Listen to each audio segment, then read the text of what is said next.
kusamehe haufananishwi Baba. Ewe Yesu, oh Baba, haufananishwi. Baba,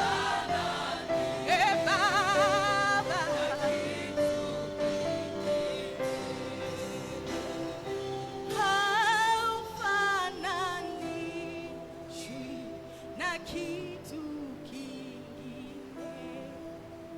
Yesu, haufananishwi na kitu chochote.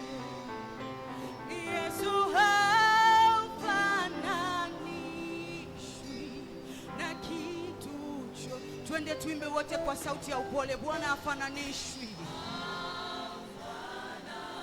Kwa sauti ya upole kabisa mwambie Yesu haufananishwi. Mwambie haufananishwi na chochote Bwana. Haufananishwi. Wewe ni Mungu uliyejitosheleza. Umeumba mbingu, hakuna nguzo zilizoshikilia.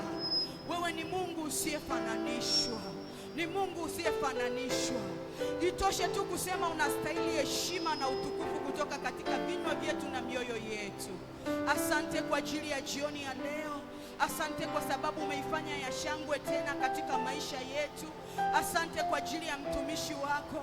Bila kujali kuna hali ya namna gani, kuna vita ya namna gani, lakini Bwana yuko tayari kuipandia madhabahu yako.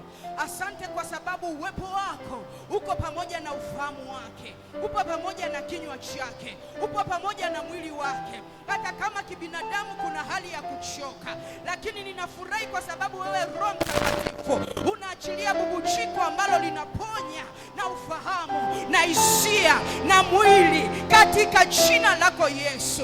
Asante kwa sababu wewe ni Mungu mtoshelevu, hauzuiliwi na chochote. Unapoamua kufanya kitu, unapoamua kulituma neno, hakuna kinachoweza kukizuia. Ninakushukuru Bwana kwa sababu hamna ambacho kimeweza kumzuia mtumishi wako kuipandia tena madhabahu jioni ya leo.